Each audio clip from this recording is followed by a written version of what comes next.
doing? Doing well. How are you? I'm all right. It's been quiet so far. I think the other two people are on mute right now or something, so which is fine. So. Well, Mick's the one down in Australia, right? Yep. I said hi a minute ago, but I think he was on mute. And I don't know who Zindello is. Yeah, that's me. That's just my handle. It picked up my default handle. My name's Josh. I'll see if I can change Josh. my name. Good to have you, Josh. Hey, Josh. Is that You've Mick? got Mick from Australia. Hello, Hey, Mick. Mick. Good to see you again. Yeah. How are you? Doing well. How's everything down under? Well, going on, not well for me, but we seem to be moving ahead. I built the first CX4 to fly in Australia, and back in 2012. So Well, that's the latest is been a little while unfortunately. then. Unfortunately, I've been diagnosed with terminal cancer, so that sort of put an end to me playing aeroplanes. Yeah. Well, it's good to have you on, though, Mick. Yeah, it's you got some knowledge that maybe you can share some of your information with people here. So, hey, Tom. Yeah. So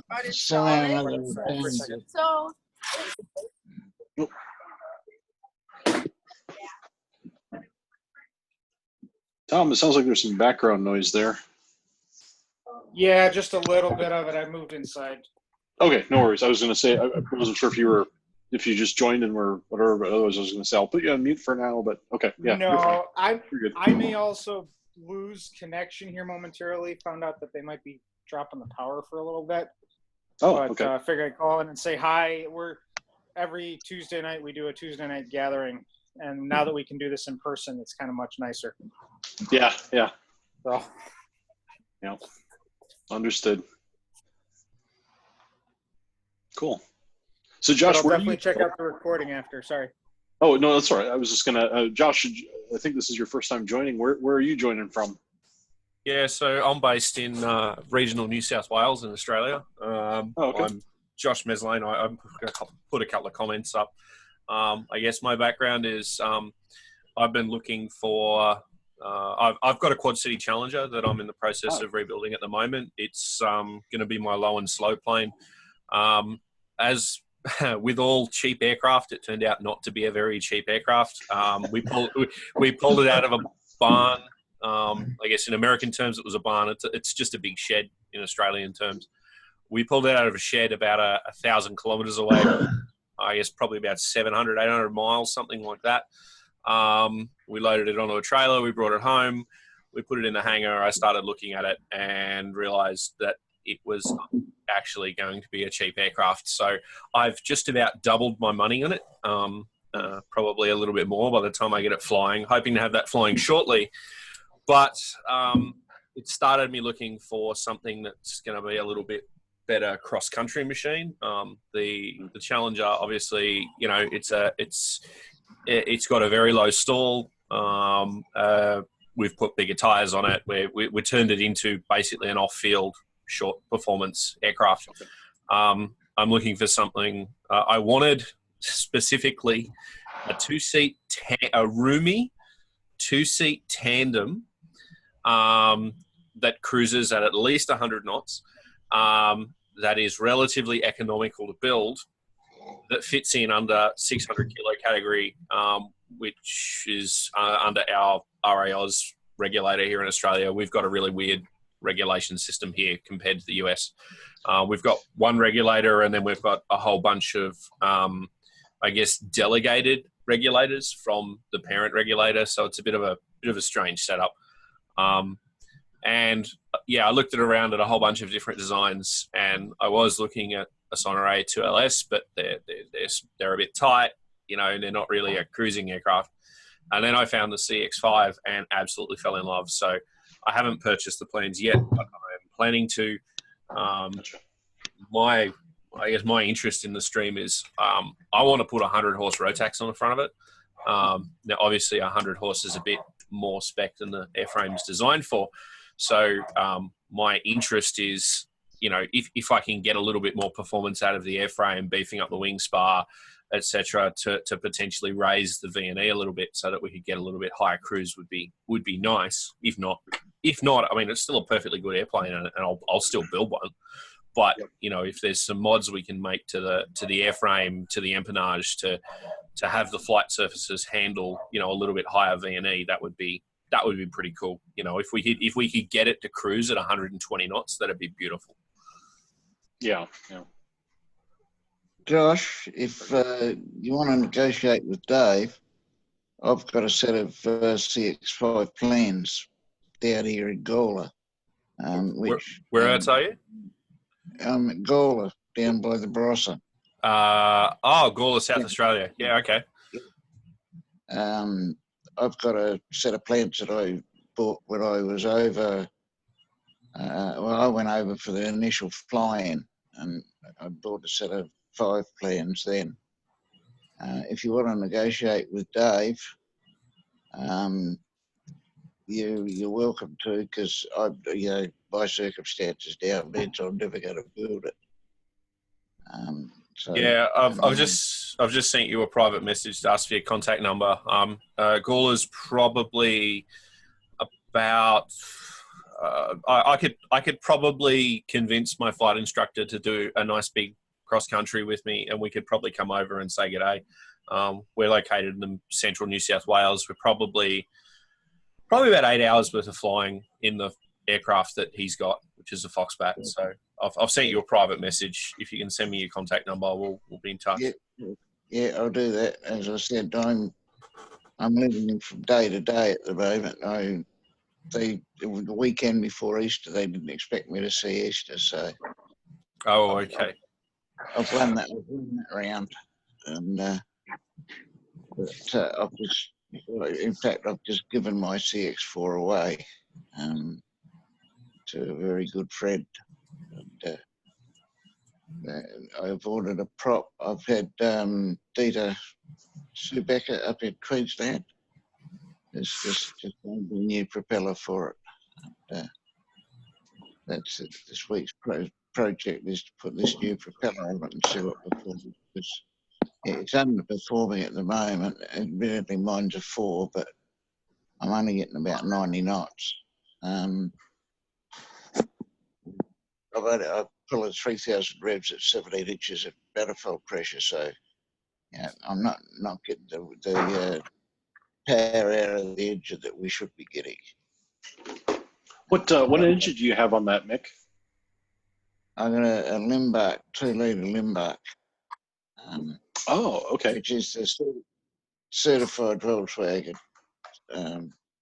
Came out of a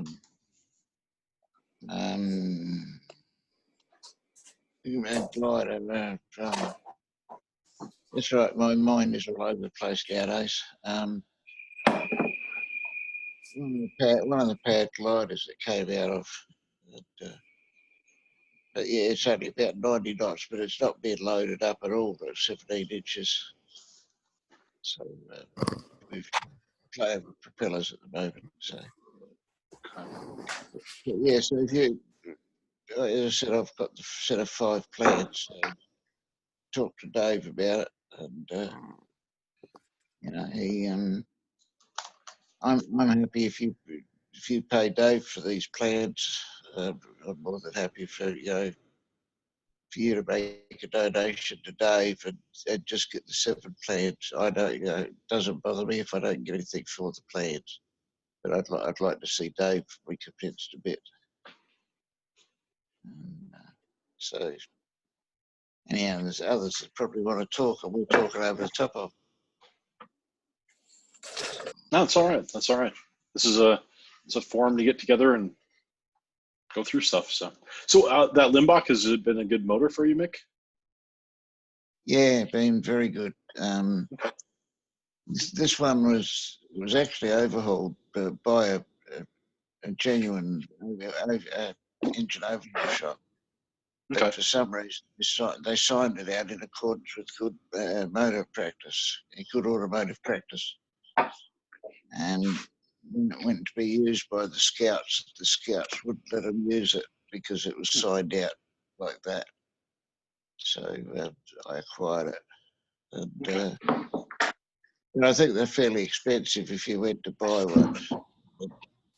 Yeah, I was just looking, you said it was the 2-liter, right? Because I looked it up and it looked like it was about 80 horsepower. But you said you're only getting about 90 knots out of the CX4.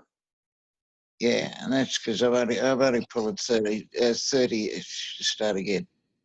I'm only pulling 17 inches of manifold pressure. So Okay, yeah, okay. Gotcha. Okay, so this is by choice, not by design. Okay, I gotcha. Okay, yeah, that's all right. I was just thinking I wanted to kind of see if that was a prop thing, if it was a your prop pitch, or if it was you were running low RPM. yeah. Okay, so it's It's prop thing, and as I said, the new prop arrived yesterday for it. right. So it'll take me 6 years to get around to doing it. Well, But, if I was to build another one, I'd put the local Jabiru engine in it. And when I spoke to Dave about building the 5 or the 7, I said about the 6-cylinder Jabiru, and his eyes lit up. He said that he reckons that's the perfect engine for it, 120 horsepower.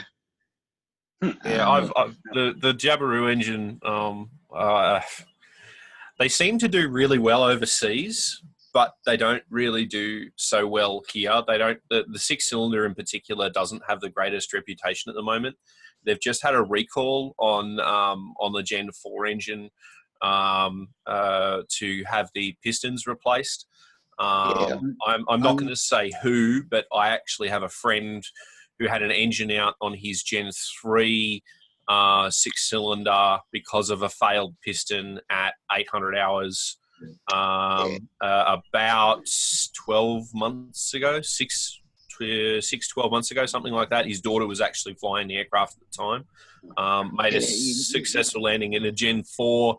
He had he paid for a brand new Gen 4, and at 80 hours total time, it fried a piston as well. So, yeah, no, that's been sorted. I'm actually a Jabiru service agent. That's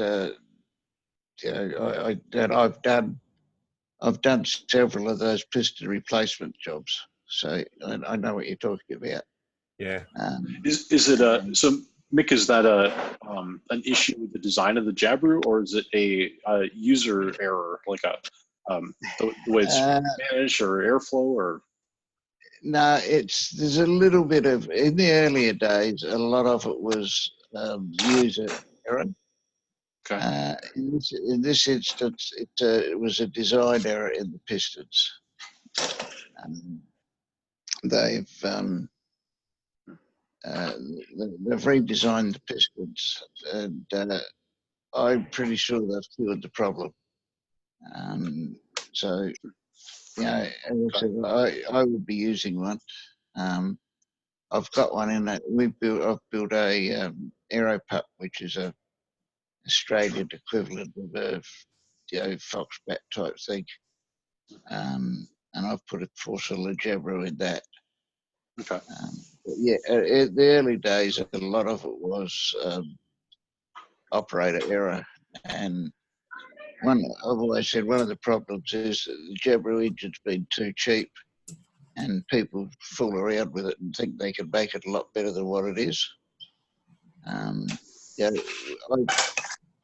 I regularly, well, every time I've done with our flying school at the club, I've been maintaining Jabiru engines, probably covered 15,000 hours, and have not had one genuine failure.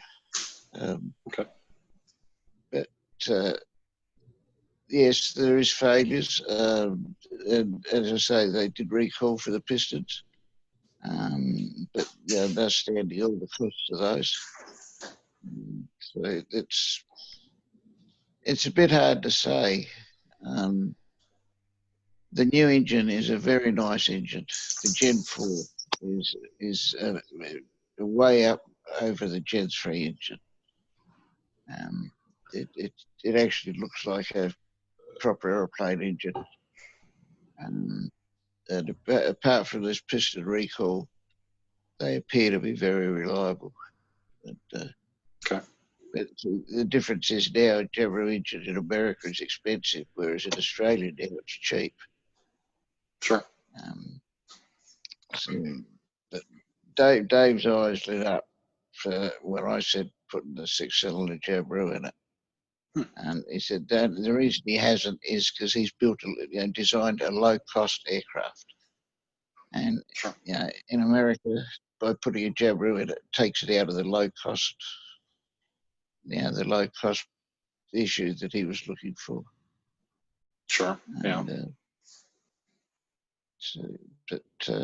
as I say, I've had a lot of experience with Jabiru. I've been a service agent for 10 years with them. So, What's the weight on that Jabiru 4? sorry, say that one again. What is the weight of the Jabiru?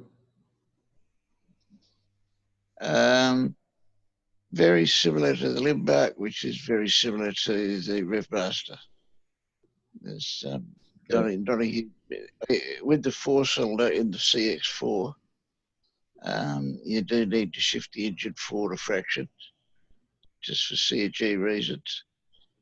There's 185 pounds for the 6-cylinder. It says that's the ramp weight. It says, which would be including exhaust, muffler, carburetor, starter motor, alternator, etc. That's it. Yeah, and 138 or 63 kilos in Aussie terms for the 2200.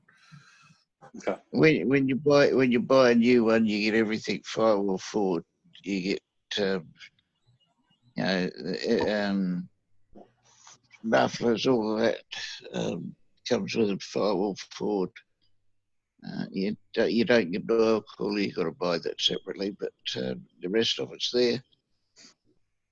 So it's air cooled and optionally oil cooled. Then is that? No, they do run an oil cooler on them now. Okay. That's just standard practice to run an oil cooler. And basically the same as the Revmaster. Everybody else runs oil coolers as well. Very, very popular common mod for them is people put the Rotec water cooled heads on them. Yeah, and that's the worst thing you can do to them. Most people that put the Rotec water cooled heads on have taken them off after a while. They've had a lot of trouble with them. And the Rotec heads have come out very porous, and they've been leaking through the heads themselves. Hey Mick, how many hours do you typically see on the Jabiru before you start to have problems? I've got one right now on a Rans S6, and I had one previously, but both of them have been like low time hours. I think I've got 200 hours on one right now, and both of them have run like a watch for me. I've never had a problem or a leak or anything, but I've heard all the horror stories, and I've always been worried about it. Are we talking like 1,000 hours on up, or over 500 hours, or roughly, how many hours? I pull them out. I pull them out at 1,000 hours. All right. We get in the club environment, which is a bad environment because the engine's getting flogged, and which is actually one of the reasons they probably last so long. They're an engine that doesn't like sitting around doing nothing. And but all the club engines I've had, apart from one where they had the circlip issue a long while ago, which was a quality control issue. I pull them out at 1,000 hours. Down here I don't overhaul them. We just stick a new engine in because a new engine will be less than $3,000 than a brand new engine. Yeah. So, That's on an exchange basis, isn't it? Yeah. No, that's a brand new engine trading in the old engine. Yeah, on an exchange basis. Outright, I think they're about $7 or $8 grand, aren't they? What's that? The Outright, like if you were going to go to buy one without an exchange. no, a four-cylinder Jabiru is $16,000. Yeah. I know because I bought one the other day. And the six-cylinder is about 22 or 23,000 now. I was just wondering because the two that I've had have always been perfect, and I've always heard all the horror stories and thought, well, maybe I'm just lucky, but both of mine have been. The previous one I had, I sold in the first 400 or 500 hours, never had really any problems with it, and I think it was a Gen 1. And I'm not sure what I've got now. It's an older one. It's probably a Gen 2, but it's only got about 200 hours on it. And it doesn't leak. It runs perfect. So I'm always worried about when am I going to have problems. Yeah. Look, I would suggest that you're actually doing very little to that engine. You by the sound of it, I would say you are maintaining it by the book, and and not doing any mods or anything else to it. And people say to me, how do you get 1,000 hours out of it? I say, well, I maintain them by the book, no more, no less. I work on the fact the man that designed it knows more than me. And the other part of it is I'm also a technical consultant for the recreational aviation to Australia over here. So, I get to the inside. I do a lot of the investigation work for ROS. And so, I've had a pretty fair cross-section of Jabiru engines from working on them to investigating it. And most of the time you find failure and you can track it back to maintenance that's not done correctly. They have their genuine failures, but then so does Lycoming and Continental, Well, mine's kind of a moot point because now that I've got my Thatcher flying, the Rans is for sale because it doesn't fly nearly as well as the CX-5. Yeah. But that, is, look, if I hadn't, as I said, I've built the last airplane we built has got a Jabiru in it. If I didn't have the Limbark when I built the CX-4, that would have had a Jabiru in it. And if I'd built the 5 or the 7, that would have a Jabiru in it. So, for somebody that works on the engine, and I've worked on them for probably over 15,000 hours worth of Jabiru engine time. It's got to say something that, I will use the engine that everybody reckons is bad, and my experience with it is opposite. And as I said, they're maintained purely in accordance with the book. So it's no more, no less. So there's a lot of beat up, a lot of bad reports. America is one of the most there'd be more Jabiru engines used in America than any other country, probably. So it's and they cannot keep up supply. I think that's more of a numbers game than anything else, and population density and all that sort of thing. Yeah. But I was talking to Peter Svensson when I was at Oshkosh last year, and they just can't get enough.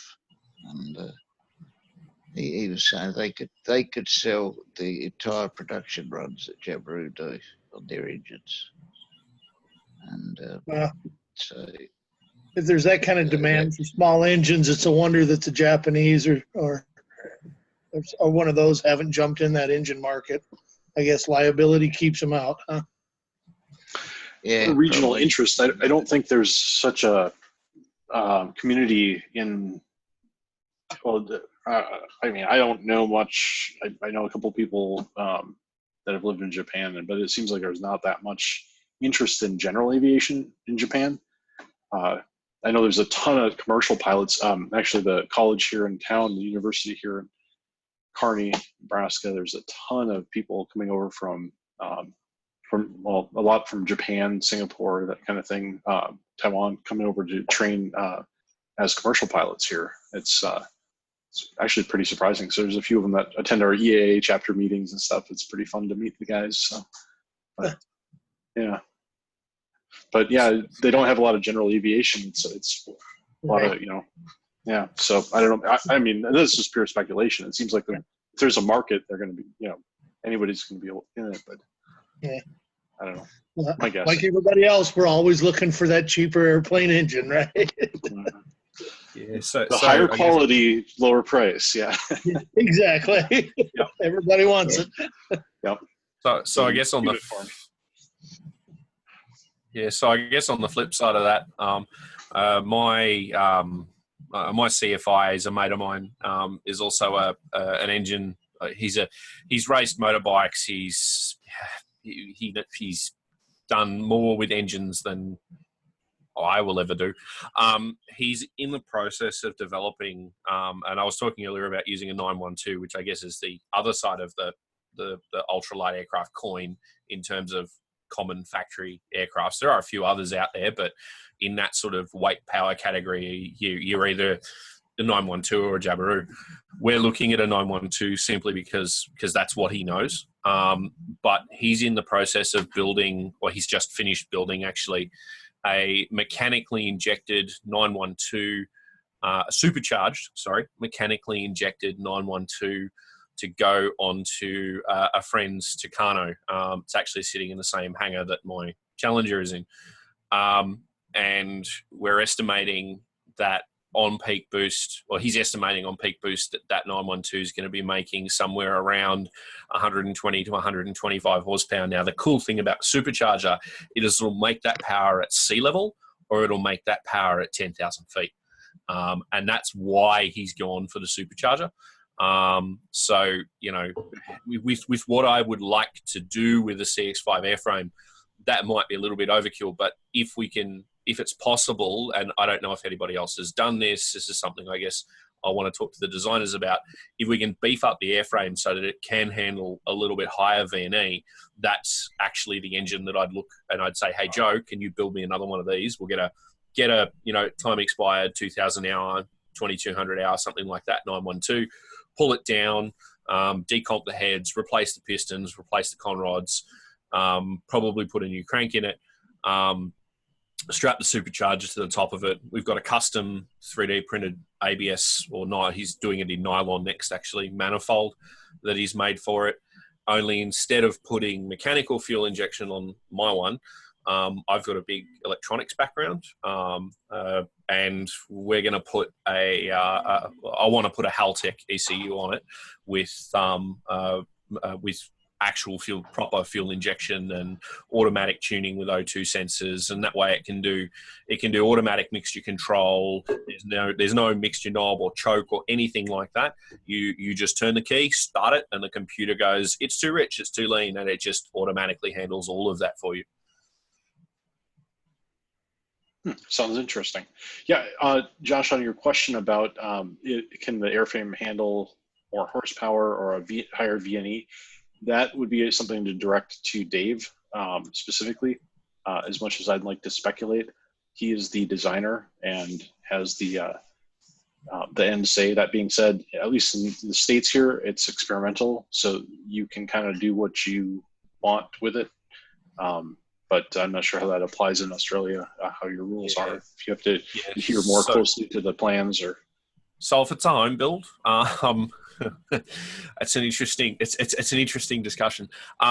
In Australia, if it's a home build, we do not have to conform to the manufacturer's MTOW if it's a home build. If it's a factory build or an LSA, we do.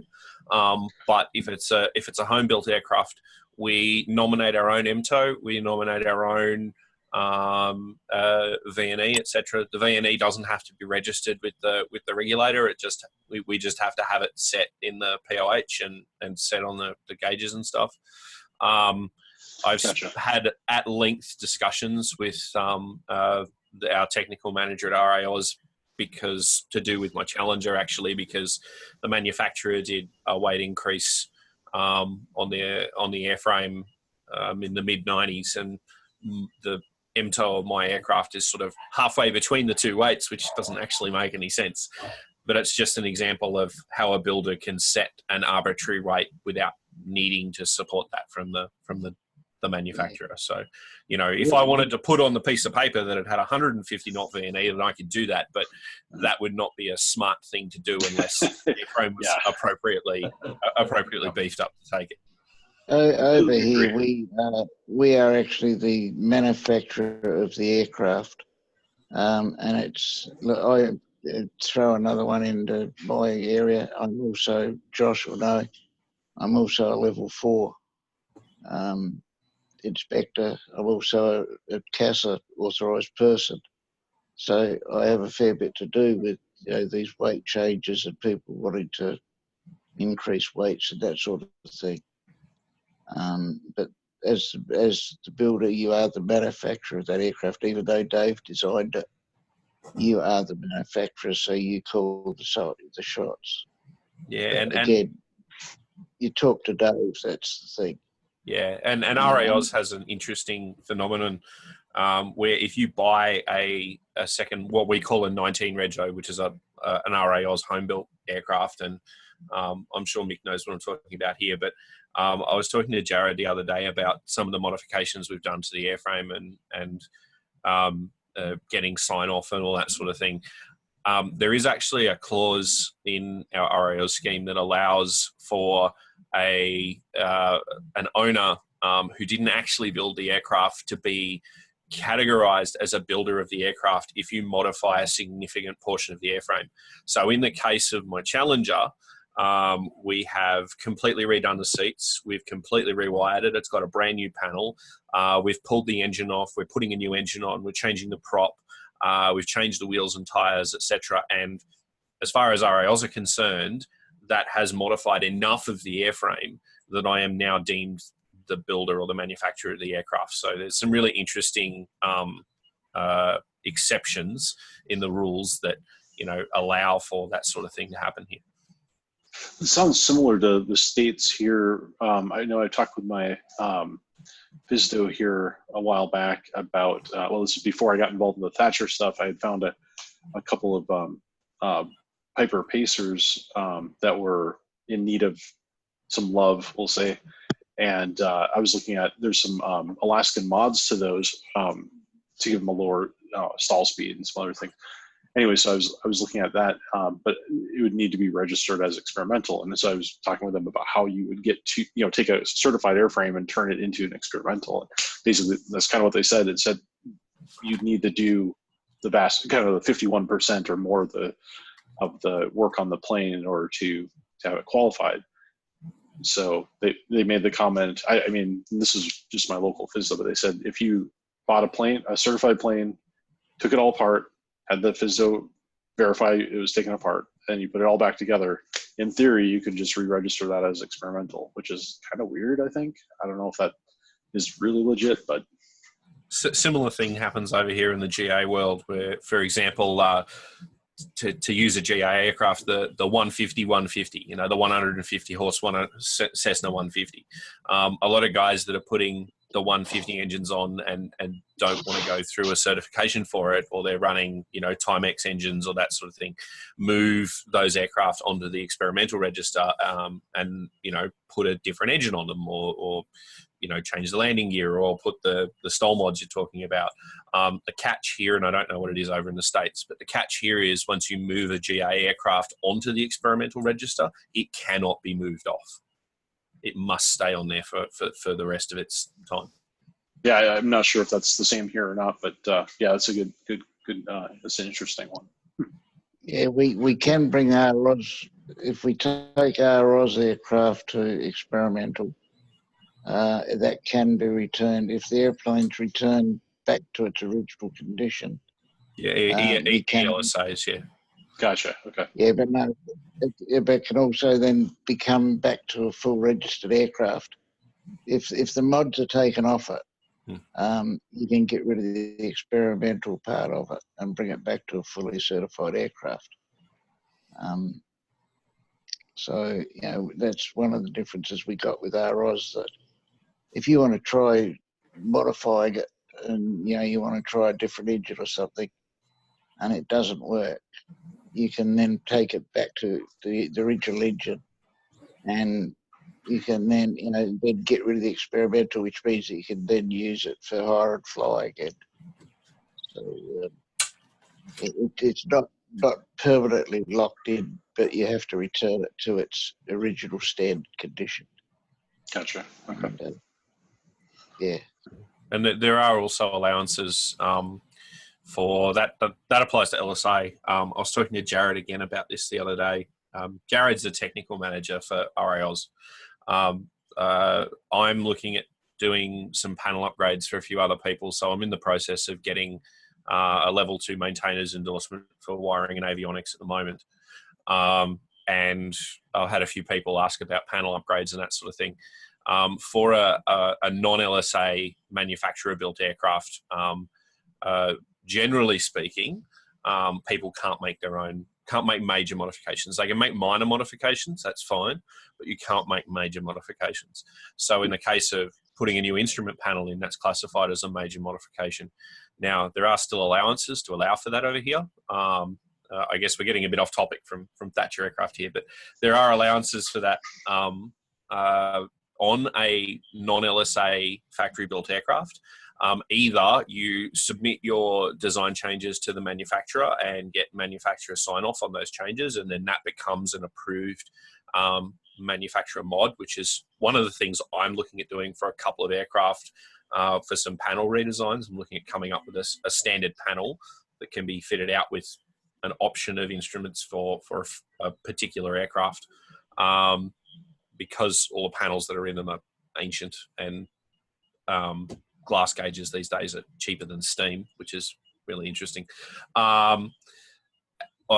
Or we have what's called the Meetup process. And again, I'm sure Mick knows what I'm talking about here. So the Meetup process is a way that you can design your modifications. You can submit them to RAOs for review. They then have the RAO's chief engineer look over those modifications. There are costs involved because you have to pay for the engineer's time and those sorts of things to look over the modifications. And then they can be approved at the regulator level. And then that's considered the same as a manufacturer approved mod because it's had an independent engineer look over them, and that then becomes part of effectively part of that aircraft. Interesting.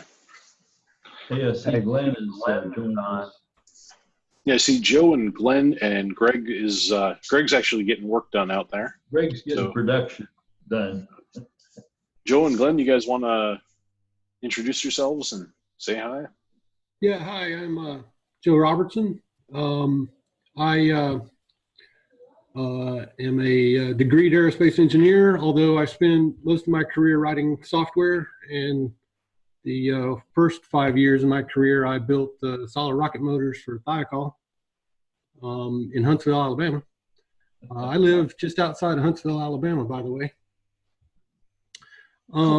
Always been fascinated with planes. Built all sorts of, models and radio control and all that. And just started looking into home builts and things about 2 years ago. And of course, it's all terribly expensive for me. And in searching around, the longer I searched, the more I got into plans builts and scratch built, and I found the Thatcher and was very intrigued with that. So I like this design, and I'm very interested in all the stuff that you guys are doing. Cool. Good to have you. I probably will never be able to afford to build a whole one, but would be glad to help in any way I can. Gotcha. Cool. Glad to have you. Yeah, absolutely. Yeah, nobody builds a whole airplane. You just build one part, and then you build another part, and then you build another part, and Yeah. one day you look up and you have an airplane. Right, right. Yeah. Today was kind of a good day. I've seen 3 aviation people that I follow make great progress on YouTube, and Kit Plane Enthusiast flew his Blue Angel plane the other day and posted that video today. So that was pretty cool. I didn't see that one. All right. I'll have to look that one up. Cool. Very good.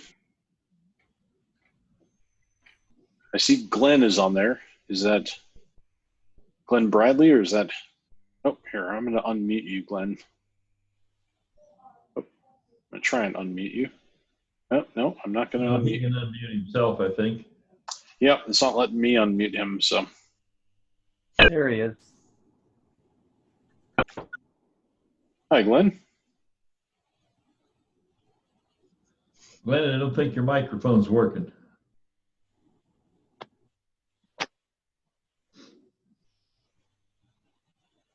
Hey, Greg, what are you doing? You're busy. I'm working on the horizontal stabilizer spar webs Okay. slowly. I saw you got rolling bloom them out. I got my angles here for them, and I got my 2 1/4 inch aluminum webs here that are 12 feet long, and I'm cutting them down to final dimension. I'm just kind of inspecting the cuts that I made and choosing the best piece of it to keep. Make sure you don't get it an inch short. Exactly. Like they say, cut twice and measure once, right? Right. It's something like that. Yeah, yeah. Something It's like that. usually 100 mil here. Everything's 100 mil too short. As long as it's symmetrical, don't worry about it. I'm intentionally going slow because I'm paying attention to what's going on here, and I don't want to be distracted. So it's like we'll be very methodical, but I'll at least get something done. There It's you only, go. it's only ever too short on one end, right? Yeah, just one end. It's not that big of a deal. Yeah. I got your text message, Greg. I forgot to respond, but yeah, I can make those for you. So yeah, it'll be Awesome. Yeah. Awesome. yeah. I'll make them probably this week or this weekend or something and get them out to you. Yeah, just let me know. I'd be super happy about that. Yeah, cool. Not a problem. Cool. So did we ever get Glenn back or no? Evidently not. Oh well, good to have you, Glenn. Must Even not if have you're a listening in. smartphone. So yeah, not sure, but oh well. Well, cool. I have not been making good progress on that CX-7. I've been looking at the prints and doing measurements and redoing CAD and just very slow progress. Getting a few things done, but not much. So I'm kind of a little disappointed in the last week and a half or so. I was hoping to be a lot further along, but hopefully in the next few days I can get some more progress going on that thing. So, but pretty Well, fun. you have another year till Oshkosh. Yeah, but I want to have it a lot further along by Oshkosh than just having a fuselage done. I don't want to slow down. I want to keep cranking. Oh, I talked to have it in the air. well, that might be a little aggressive. I'd love to, but yeah, I figured at least have it pretty complete. I was going to say I think we were talking last week about landing gear a little bit, or on Saturday, and I talked with Linda over at O'Keefe Aero. They make the main landing gear legs, the spring gear, and she said that for the CX-7 it's $799 plus crating and shipping, and it's about a 2-month lead time, I think. She said the price can vary a little bit based on the price of the material, so it might go down and might go up a little bit. So check with her. And I'll put that information at some point. I'm going to try and, on the new version of the ThatcherAircraft.com website, try to get that updated with information on all the, like Ernest Martin and Ed Klepis and O'Keefe and all that, so that people have kind of a one-stop shop to go and find information about the different parts. But I'm not planning on right now, at least, stocking those. That being said, I'm only a few hours away from her, so if you were to order something from me and you needed landing gear from her, I'd be happy to go pick it up and get it all created together, so you have one creating and one shipping versus multiple. So and same goes for like AirVenture. If I'm heading up to AirVenture, if I end up bringing an airframe down to Sun and Fun or something, if you need something from O'Keefe Aero, give me a holler. Maybe we can work something out for getting it to you. So, Did you say what the 5 gear was? I didn't talk to her about the 5. I think she has that listed on her site, pricing and whatnot. And I'm not sure about if lead time's on her site, but I would assume the lead time would be similar. She said right now there hasn't been enough demand for the 7 gear, which makes sense because we're just starting to build it. So she's not stocking them right now. So once she has a few requests, she'll probably have a few on hand. So Seems to me like when I So bought. put in. Go ahead. Sorry. Seems to me when I bought my CX5 gear, they told me the lead time was kind of based on their availability, because they would make, I don't know, 4 or 5 gear at a time. When they had to sell one, when they had 1 or 2 sold, and so then they'd have a couple on the shelf. So it just depended on your timing when you ordered it. If they had them on the shelf, they were going to ship pretty soon. yeah, But if not, you were waiting on the next production batch to come in. So that's kind of the feeling I got, is that I wonder if they don't do, maybe just do a whole bunch of That's what she told me. Honori and CX4, CX5, all at the same time or something, and just. yeah, But I don't know. Yeah, And I'm not sure if they it's do it in-house or if they do it, have a manufacturer for it or what. But sorry, Mark. Is a 7 gear? Yeah, is a 7 gear 5/8 thick also? Because she told me they wait and they do a sheet and they'll make some Sonoray, they'll make some whatever, and so like Rob was saying, if you time it right, it's really quick. If you time it not so good, then you might have to wait for them to do a production run. But they make their gear out of plate stock, not bar stock. Right. Yeah. I'm going to go look and see what the CX7 gear is in the plans. Although I'm not sure that I did see it in the plans now that I think about it, but it's probably there. Can you guys hear me? yes, Yes. Hey, Yes. is that Glenn? that's Glenn. Yeah, I moved from my Your computer iPad. to an iPad, and I don't know how to work this machinery, Can y'all see me? Can't No. see you. I think your video's not on, but we can hear you just fine. So very, very happy to have you with us. Not only because it's good to Welcome. be with us, but because of your incident the other day. Boy, very, very glad you made it through You were that. lucky. Yeah, Hey, that, glad to hear you, Glenn. I can't think- see you, but glad to hear you.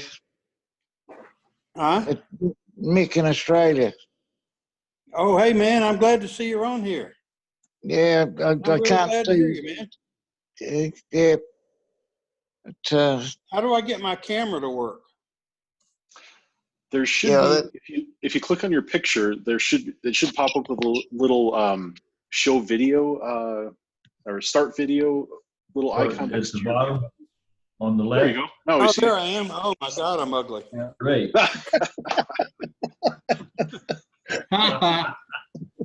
And I like your glasses. Yeah, they're reading glasses. I don't have to have them, but I read faster with them.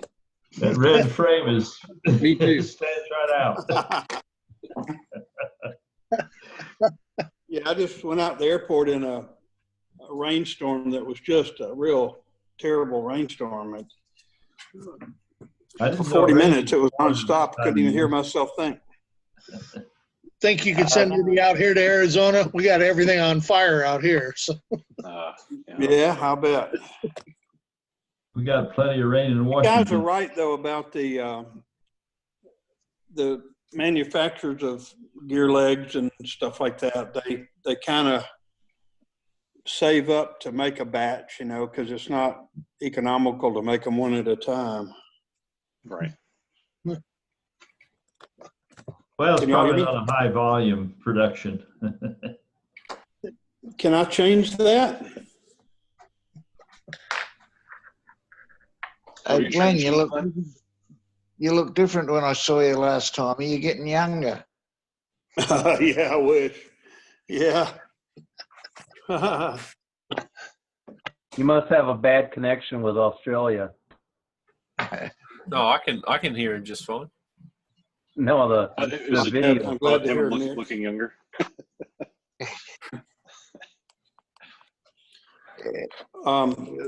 We were planning on looking at him this year, but that's not happening now. So I turned up my volume. Did that help any? Yeah, you're good. I can hear you Yes, just fine. yes. Yeah, it's good. Okay, good, good. Cool. Yeah, that, you know, I always say if your airplane talks to you, you better listen. And I'm glad I was a good listener yesterday or the other day. No kidding. All I Yeah. had was a buzz that shouldn't be there.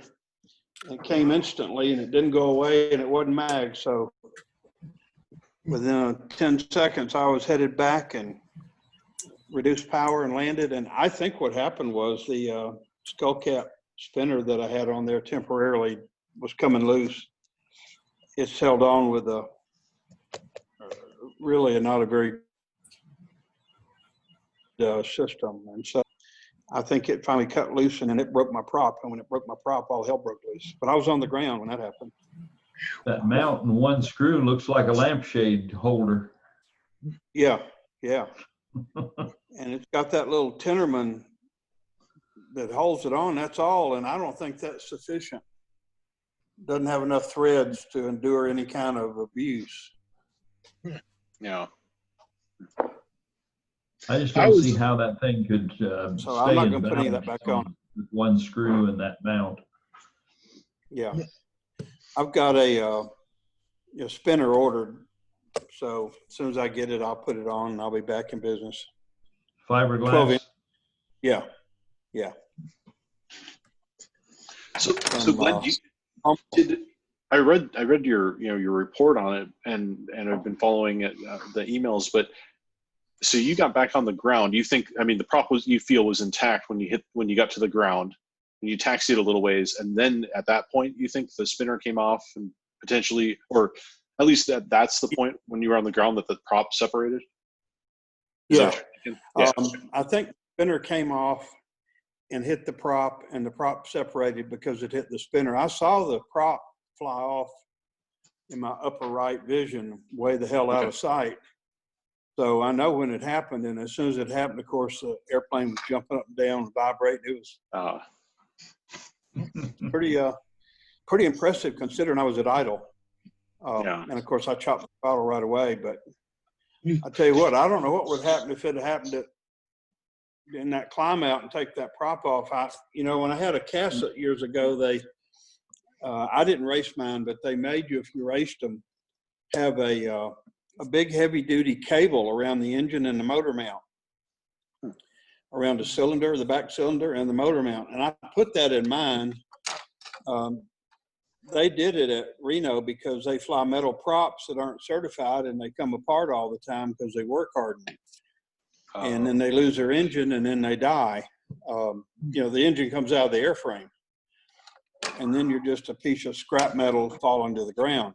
So, but with a wood prop, I never worried about it. But I think I will put one of those on mine just in case this ever happens again. But I tell you the truth, I'm not worried about it. I'm 99% sure it was a poor attachment of that skull cap spinner.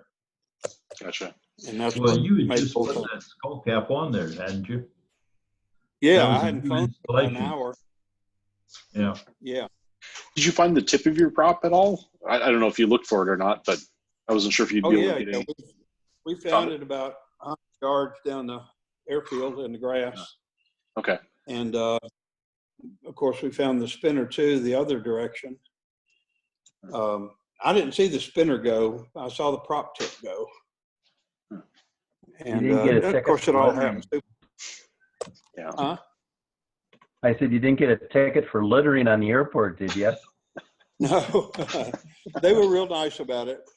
The firemen, of course, trucks came out of everywhere. You know, they're bored. They got nothing to do. And, you know, we're in an international airport. Tell you what, that happens to me. If that happens to me, there's going to be a sanitation fee from the airport also. Well, you know, I was really not that bothered by it and returning. And then when it happened, I was on the ground. So I thought, well, heck, you know, no need to get upset now.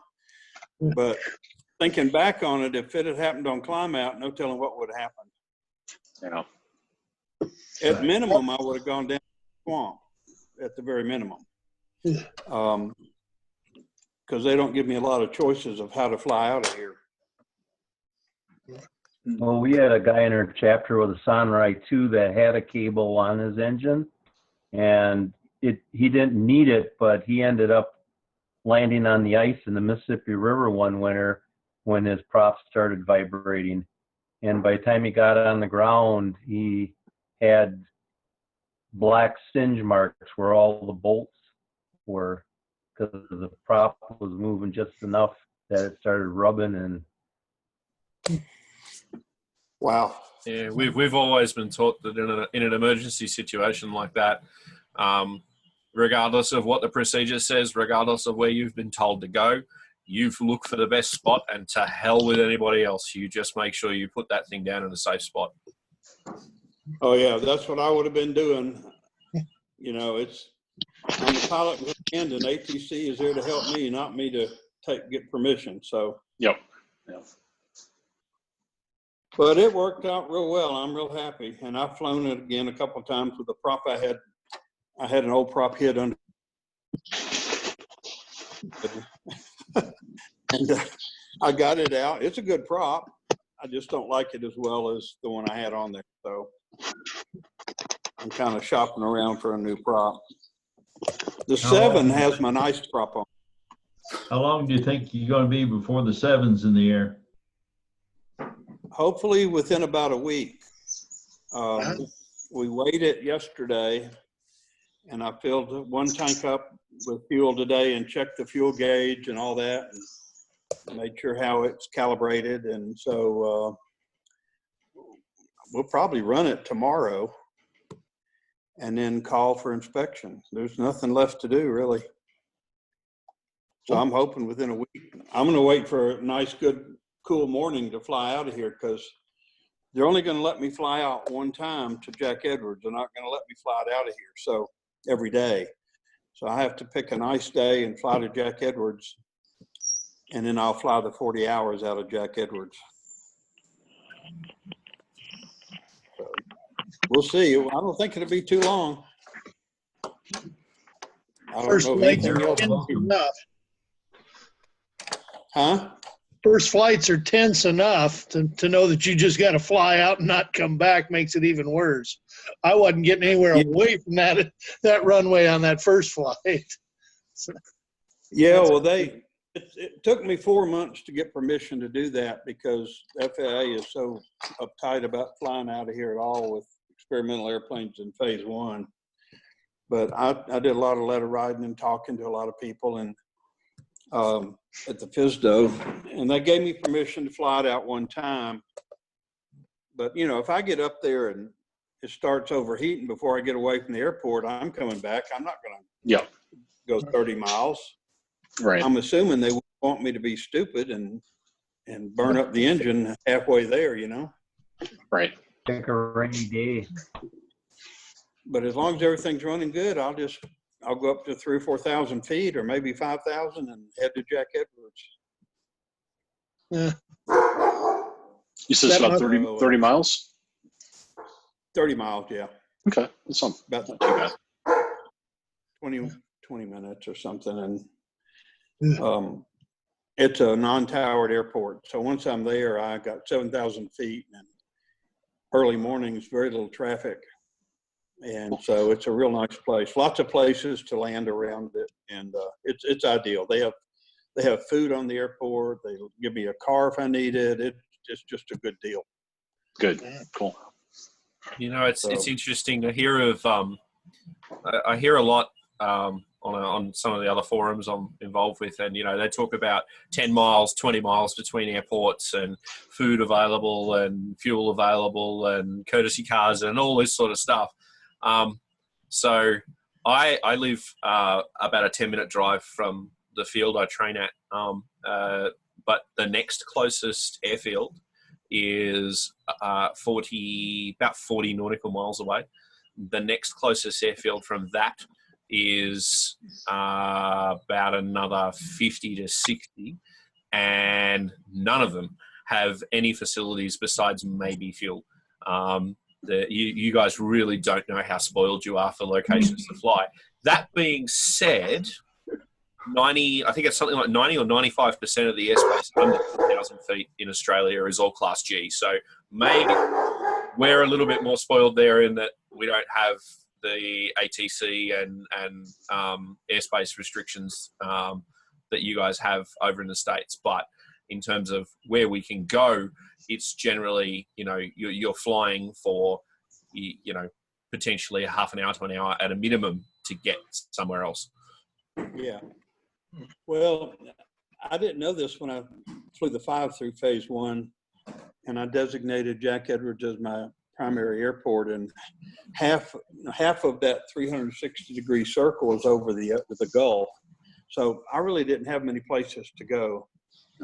This time I designated a tower, cell tower, 2,000-foot tower out in the middle of nowhere as the center of my area, and I can fly 25 miles radius around that, which gives me about six airports to land at. All of them have fuel.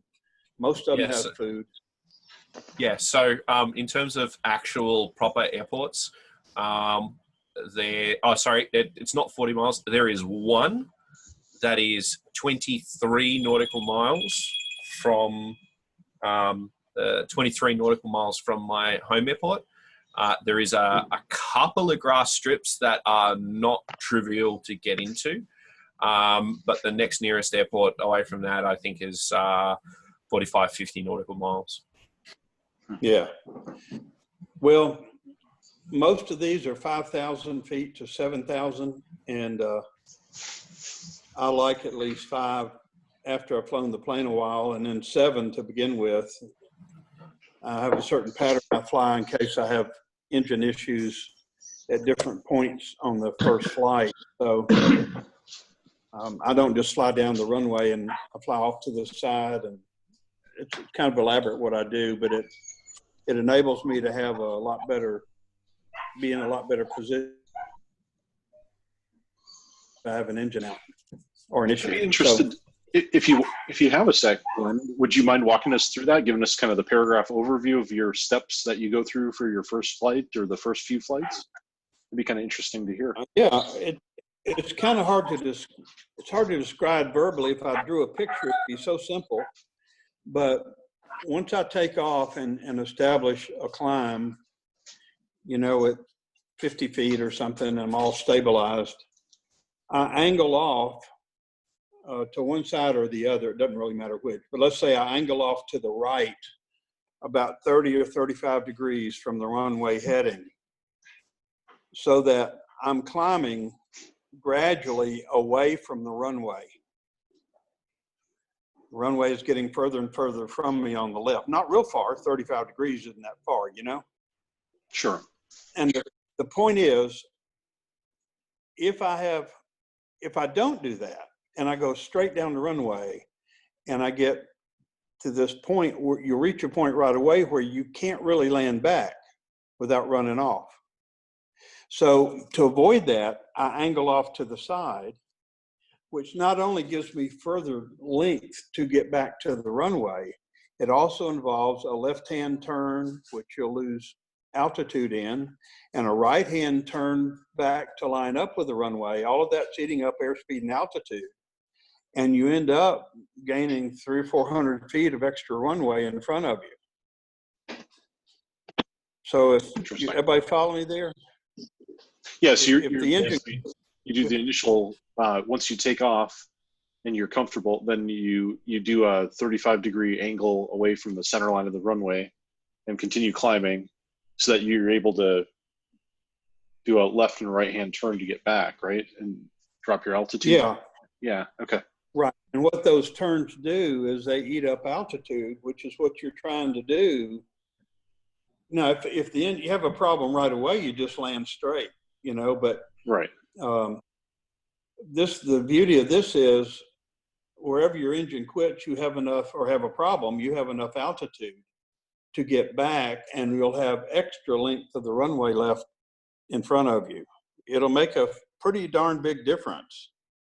I don't know if everybody follows that or not, but it not only is a further distance back to the runway, but in that left turn and then that right turn, you're losing altitude in the turns. You're creating drag, and so that'll put you down 300 or 400 feet sooner on the runway. Everybody with me? Sounds reasonable. Now, if you don't have a problem, say halfway down the runway, and you continue on up 3/4 or nearly at the end of the runway and have a problem, you're already in a position to make a nice 180 downwind landing. Right. You're already halfway out to a downwind. So if you have a problem there, you just make a nice 180 downwind landing, and you're right where you ought to be for that landing. If you go too far out straight the runway, let's say you get right at the end of the runway and your engine gives you trouble, you've got a real problem making a turn back, a 270-degree turn back, and then a 90-degree again. You know, you got to go through all that stuff. Yeah. And yeah, it sounds like it gives you some options for different scenarios there a little more. Yeah. I just like that way of doing it. It puts me in a good position for whatever might happen. And now, if a person is not flown a lot lately and not real comfortable with turning and all at low altitude like that, then maybe they shouldn't do that. Sure. But I'm fine with that. And for me, that's a very it's well thought out process, I think, for me. Not for everybody, maybe. So when you go out and do much, high-speed taxiing and do some bunny hop type things first, and yeah, I do a couple of those. I'll get going down the runway and see at what point I can rotate it, you know, and I like it rotate pretty low airspeed compared to some airplanes. Sure. And then I'll lift off and fly about 300 or 400 feet and then land back on the runway. I won't get but a couple of feet off the runway and then throttle back and flare and see how it's handling. If it tries to go one side or the other, and, you know, just get a feel for it. And if everything's good, I'll go back and then take off for real the second time. But, you know, some guys do that. And again, it's one of those things some people don't recommend lifting off and landing right back, because that is something that we never do in normal operations. You know, and please keep the dogs quiet. I'm on the video. Please keep them quiet. That's something that some guys, you know, we don't normally do that. I don't normally do that. So even when I do that, it feels kind of awkward to be 2 or 3 feet off the ground and then reduce the throttle and land back. If you haven't done that kind of thing a good bit, maybe it is better just to go ahead and take on off and not try to do a bunny hop. But I like the idea of doing a bunny hop at least a few feet to see if you got one wing dragging or something. Yeah. Yeah. And just get a feel for everything. It's an interesting thing. My flight instructor actually made a point during my training of making sure that we did do that. His philosophy was that if you're going to have an engine failure on takeoff, Murphy's Law would dictate that you're going to get it, you're going to rotate, you're going to get up, you're going to pop out a ground effect, and then your engine's going to die. And you don't know, like if it's not something you've done before or not something that you've practiced, getting it back down into ground effect and floating it back down to the ground is something a lot of people struggle with, pushing the nose forward. You know, he said a lot of people in that sort of scenario just pull back and pull back and pull back. And of course, the plane just goes straight up, stalls, spins down into the runway and kills people. So he actually made a real big point of making sure that during the training, we did, you know, at least a dozen or so runs where, you know, we'd get 6 feet, 10, 20 feet off the ground just to get it out of ground effect. And then pull the power on me when I'm not expecting it and see how I'd react. And after a while, it sort of instills that, you know, as soon as you have an engine failure, push the stick forward. It becomes an instinctive reaction as opposed to a reactive thing. You know, Yeah. I know my engine, what do I do now?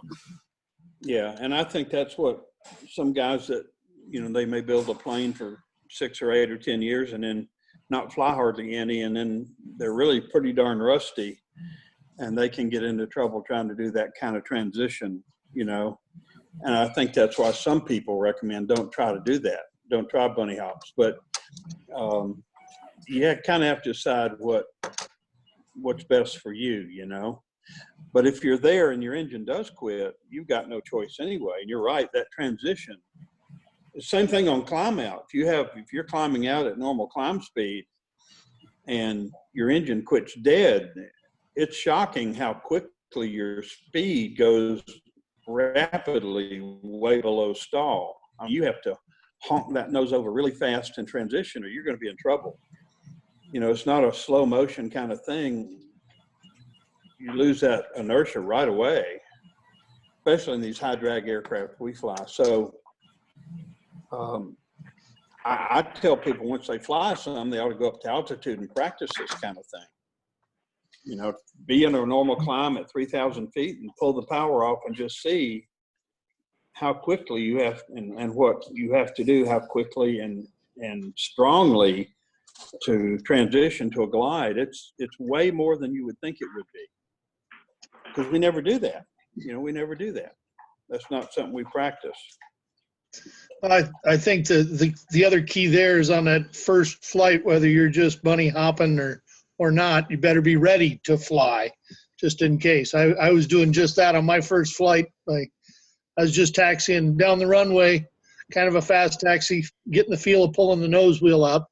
And about the third time I raised the nose wheel, the main gear came up with it. I had gained just enough speed. I only flew 20 feet maybe and put it right back down again, but it was enough to get my attention. So that wing on that CX-5 works really well. It's ready to fly before I thought it would have been. And Thatcher airplanes are that way. You know, they take off real slow and land slow. So if they'll rotate, they'll fly usually. I mean, you know, it'll lift. You can drag it off the runway at 45 miles an hour if you want to, or even less. I wouldn't recommend it, but. So I guess some questions I've got about the aircraft and its flying characteristics. Being that, you know, Australia is a big place and we don't have very many people for our landmass, and it's a fairly new aircraft design in the grand scheme of things. I know it's been running for a while now, but compared to a lot of other aircraft, the Thatcher is still, you know, quite a young aircraft in terms of its evolutionary phase. There's not really that many opportunities for somebody like me to, you know, go, hey, where's a CX-5? Or can I go up with someone and have a try and fly? I learned to fly in a Foxbat, which is a very honest, very forgiving aircraft. You know, if you make little mistakes, it's not going to punish you like a high performance aircraft will. What's the CX-5 like in terms of flying characteristics? Like, is it one of those aircraft that you can put on a wingtip at low speed and as long as you're coordinated, have a reasonable confidence that it's not going to do anything too drastic? Like, does it give you any warnings through the airframe when it's starting to sort of reach its limits, or is it one of those aircraft that, you know, you roll it into a steep turn for whatever reason and you get a little bit slow, it's just gonna go straight into a spin? Or how does it handle in those sorts of scenarios? It's very hard to get in trouble with the CX5, no matter what you do. It just doesn't want to bite you at all. It's docile, but there's enough control even down at flare with ailerons and all. Not a lot of control like an aerobatic airplane, but plenty of control. And it's just, it's going to take care of you. It's hard to get into trouble with a CX5. And if you get slow, I don't know how anybody could ever on climb out at full power get it so slow it would stall. They'd have to be the worst pilot in the world to not notice. I mean, it gives you all kinds of warnings, and it doesn't want to stall. It just mushes. So, and it doesn't tend to drop off a wingtip too much. Sometimes it will a little, but not bad. And the way the wing is designed, you aileron control at the stall. You're not really supposed to use ailerons at a stall. You're supposed to use a rudder, but I've tried it just to see what it will do, and it does okay. It's just a very docile airplane. And if you got nervous, like on your first flight or something, and over controlled or whatever, it's not going to bother you at all. It's not going to react strongly. It's going to take care of you. It's amazingly docile airplane. If you look at a lot of my YouTube videos, you can kind of see, sometimes you can see the stick movement, and it's you'll see it's a very easy, docile airplane. And the fact that the controls are coordinated the way they are, the ailerons, the adverse yaw controls built into the aileron system really, really helps with coordinated turns. Even if you don't use enough rudder, it'll be a pretty well coordinated turn. So I've begun to fly mine with my feet on the floor once I take off. It actually coordinates itself. I screw the ball up. Most of the time I'm flying along, and if the ball's slightly off center, it's because I got a foot laying on a pedal someplace. As soon as I pull my feet off, it centers itself. And landing it is a dream. It makes me look good, and I'm not a good pilot. But that thing really just spoils me for that cushion it gives. Even when I land a foot or two above the runway, it doesn't drop. It just kind of mushes right onto the runway. It really makes you look good. That wing works really, really well. Rob, do you kind of have the same echo what Glenn said about the stall characteristics and such? Similar, gosh, similar yeah. thoughts?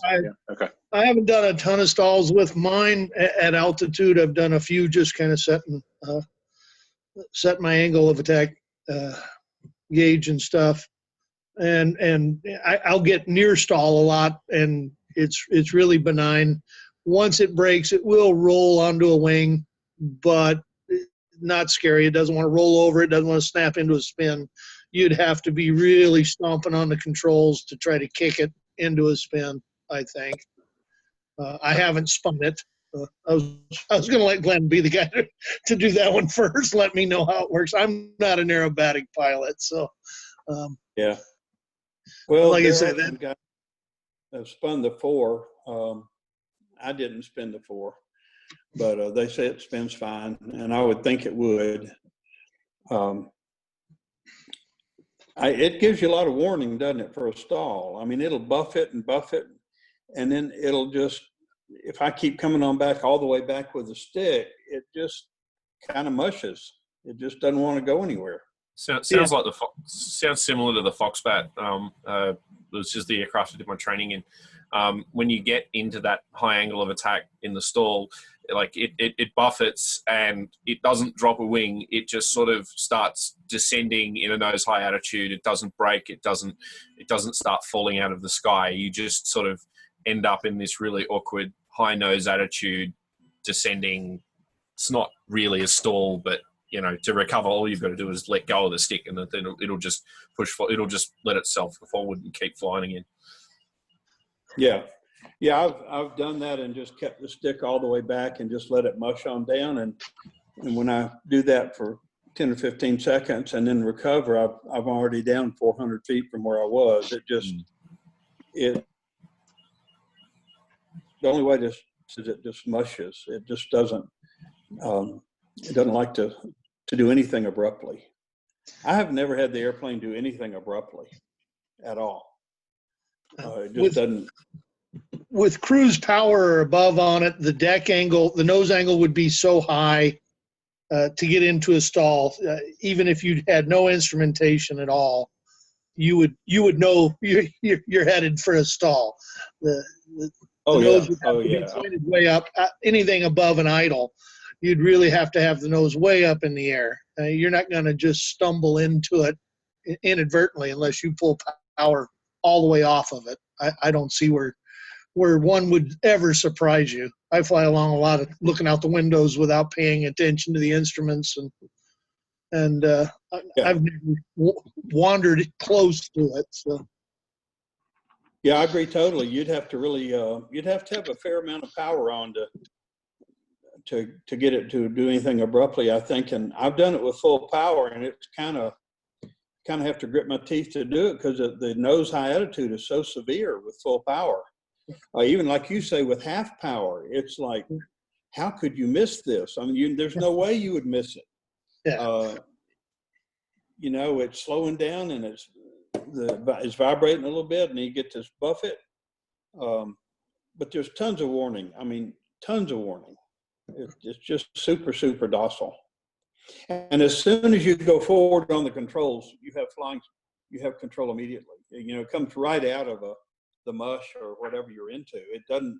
You don't drop 200 or 300 feet and then come out. It comes out right away. It flies immediately.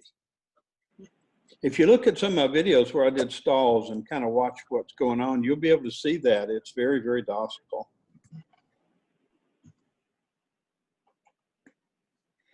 Very, very docile airplane. And the speed brake works too. I don't use it that often because I fly off a 7,000-foot runway, though.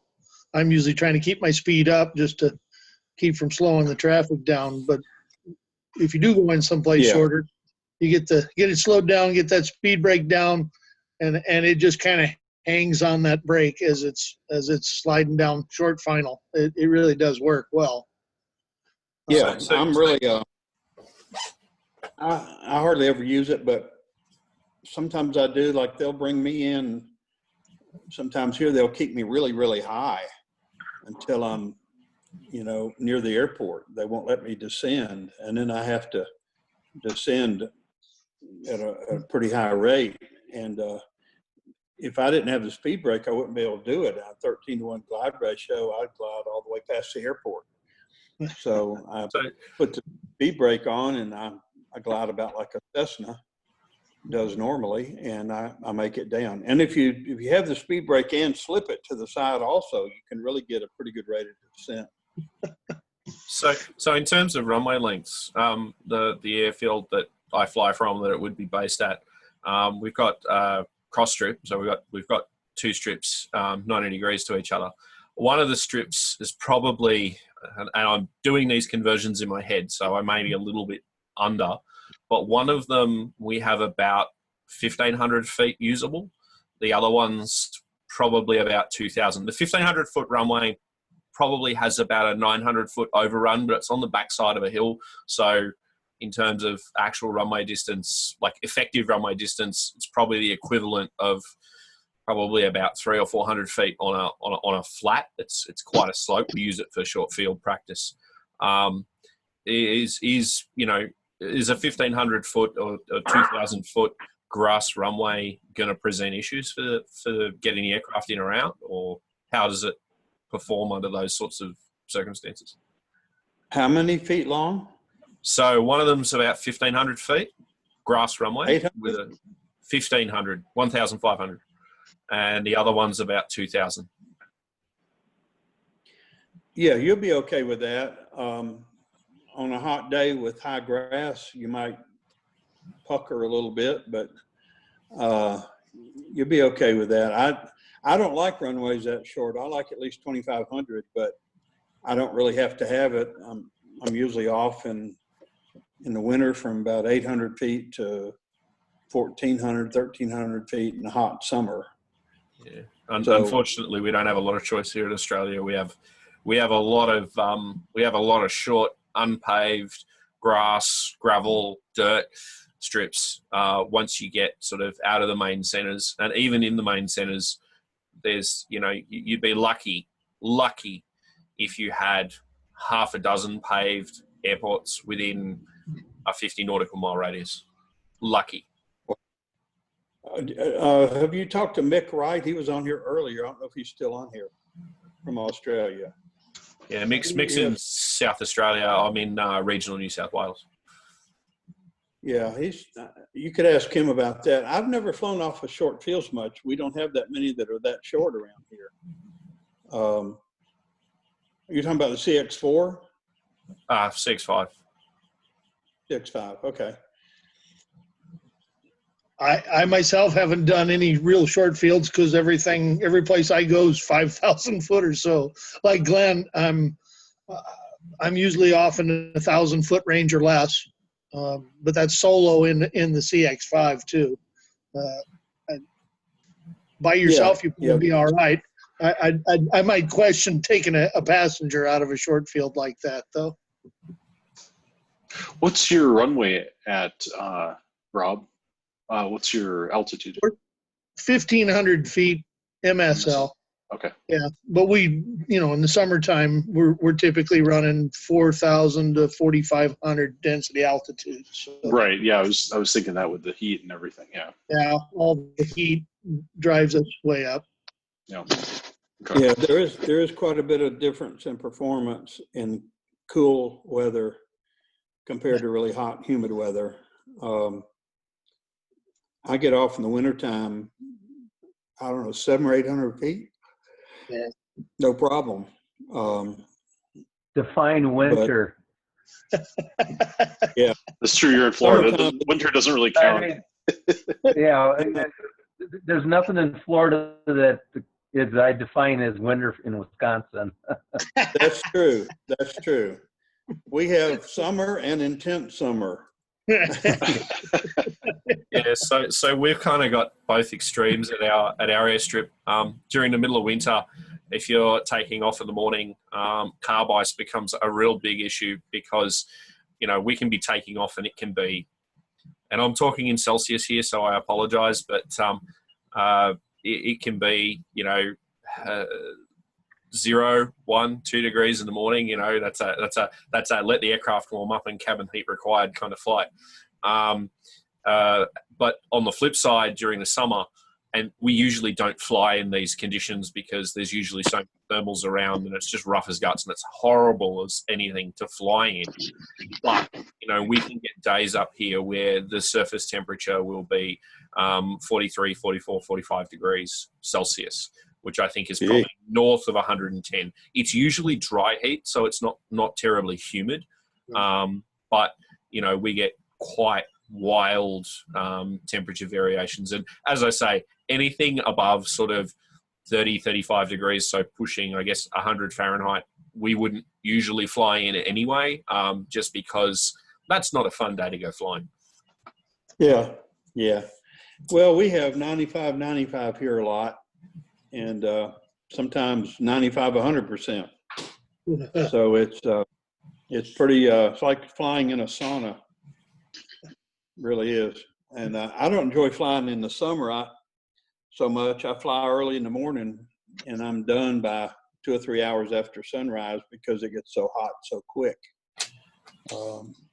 That's one reason I wish we had the 7 flying before we do, because I'm going to be flying it in the heat of the summer, test phase 1 in the heat of the summer, and I'm not looking forward to that at all. But it's just uncomfortable. It's so hot. It'll do fine. It's just hot. Yeah, I got the heat, but at least I don't have your humidity, Glenn. So I'm thankful. It's terrible. Yeah, I flew last Saturday morning and coming back, we were getting up into the 90s by then, early in the morning, and it was warm coming back. The air was nice. It was nice flying in it, but those little vents were just blowing hot air. The air conditioner just wasn't working. So, Yeah, yeah. Well, that's neat. Does the 7 have the mechanical fuel pump on it like the 5?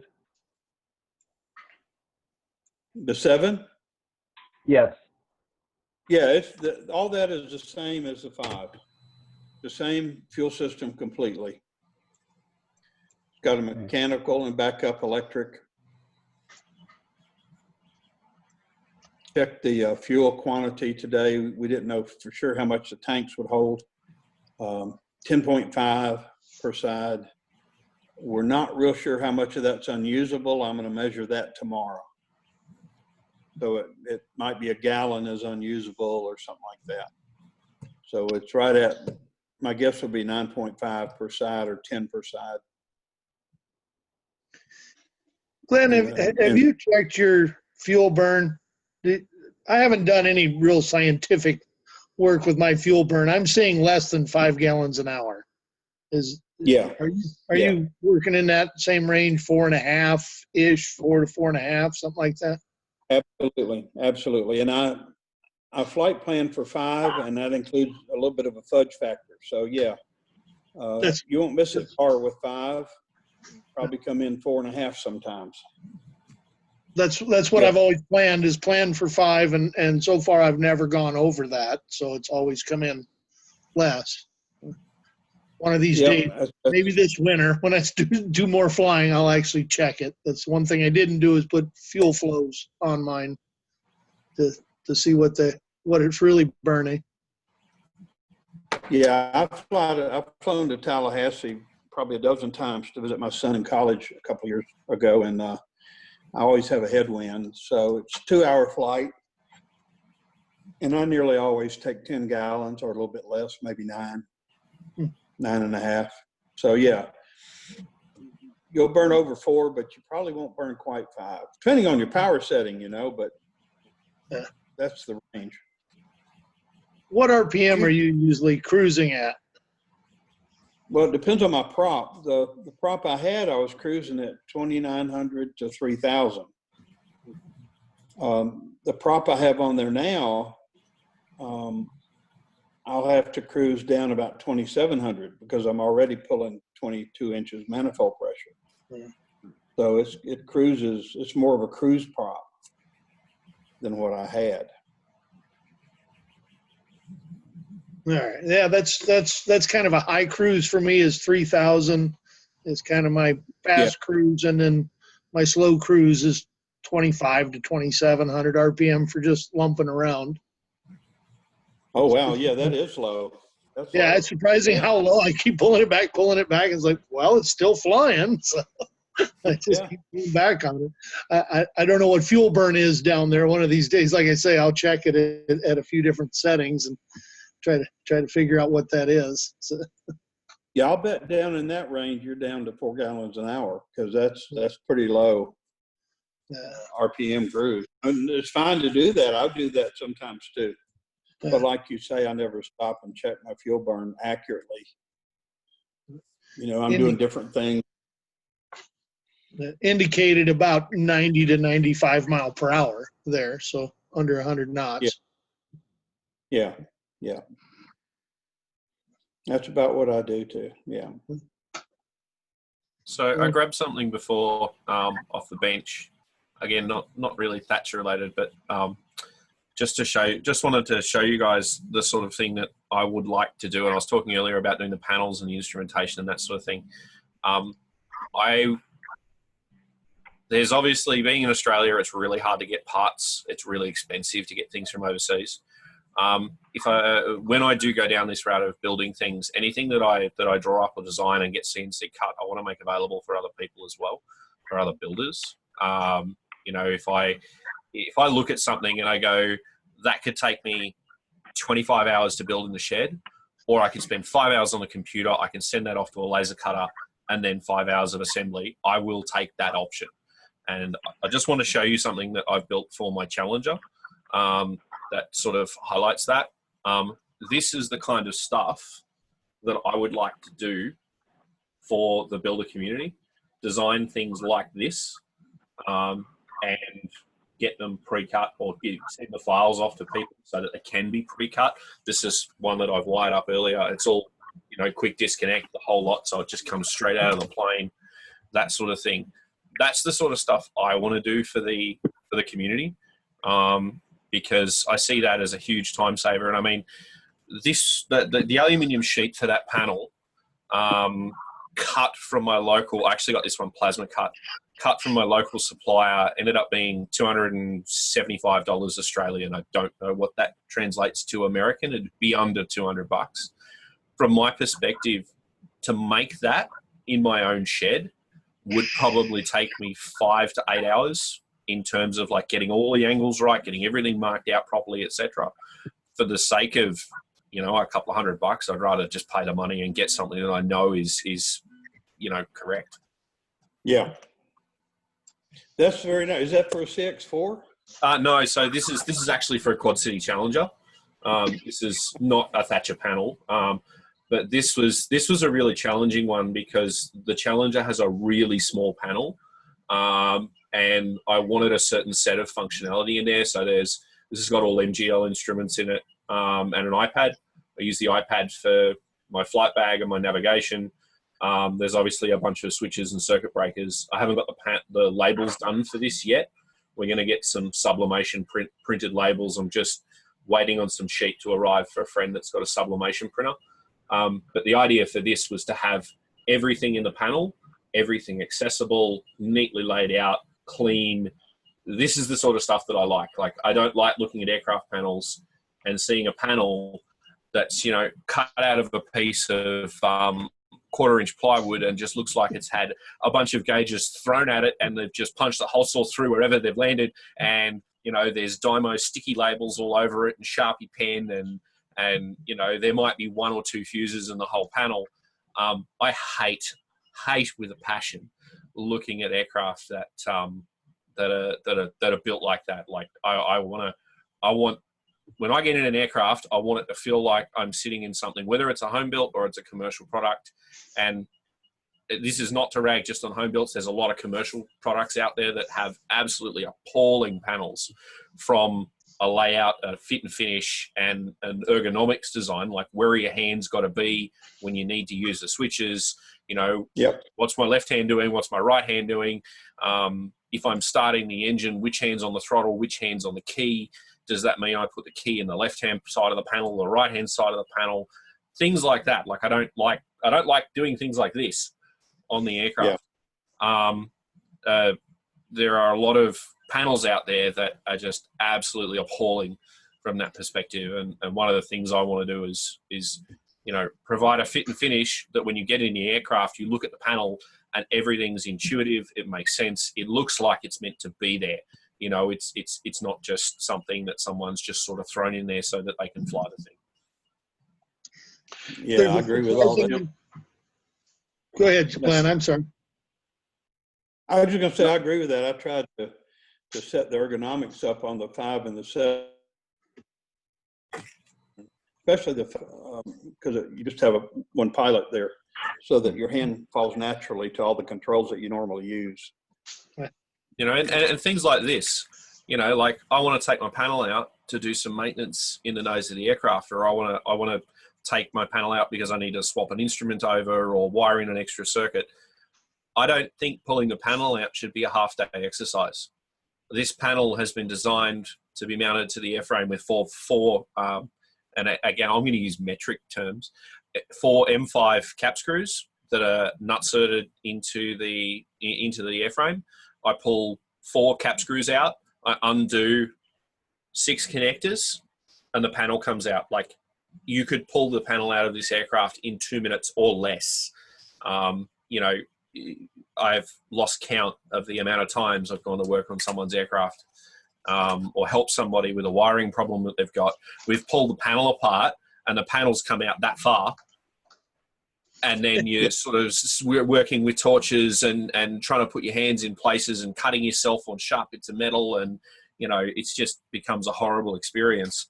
That might take an extra couple of hours in the design process, and it might take, an extra half hour to fit connectors off. But when you come to work on it, it becomes so much easier. And people don't even think about stuff like this. It's surprising how many people build a beautiful airframe, and the Challenger was like this. The airframe itself was magnificently put together, but the wiring and the panel and the instrumentation was just absolutely appalling. Yeah, I agree with you totally on that. I can't tell you how many times I've spent hours getting a panel out that if it had been engineered properly, it would be a 5-minute ordeal, you know. It's surprising how many hours you sit in the cockpit of the plane when you're building it, thinking about that. I had paper cutouts and taping them to a blank panel, playing with, okay, if the key's over here and I've got a fuel cutoff, where do my hands lay? Where do my hands fall? It's surprising how much time that takes. But like you say, were you making engine noises? Oh yeah. Of course. That was spittle all over that. Yeah, I know the deal. I still do it when I'm flying today. So. Yeah, that's neat. Yeah, okay, fellas, I'm about to leave you. I've got palliative care coming in to try and make me comfortable for the rest of the day. And I'll try and catch up again Saturday. Sounds good. Okay, Thank it's good. you so much for joining Good us. Great to hear some voices. Yeah, So, Mick, are you on Facebook, or do you have a contact number or an email or something I could get in touch with you about those CX5 plans? yeah, the email address is 2mwright, number 2, MWRIGHT, all lowercase, at tpg.com.au. No worries. I'll drop you an email this afternoon. Yeah, no, that's right. But yeah, I've got palliative care nurses. As I said, I was given till Easter, and I've fought it since then. So, would you believe I'm actually building a model aeroplane at the moment? So, that's good. Last time I had a cancer scare, I built a Thatcher, and so that gave me another 10 years. So, I've Man, been living on borrowed time for the last 10 years, so we're doing pretty well. But, just caught up with me now, and I'll ring you at some stage again, Glenn, not a problem. And so I'll say goodbye. Good to hear your voice, man. Yeah, Take I'll care, give Mick. you a ring. Not a problem. Cheers. Well, I should probably get off before long too. My son's been bothering me, so I shouldn't say bothering. Yeah, I gotta. Dad, when are you going to be done? Yeah. I'll see you guys later. All right. Hey, thanks everybody for joining. So Good to see you guys. See you later. Thanks. yeah, take care. All right, bye. Bye.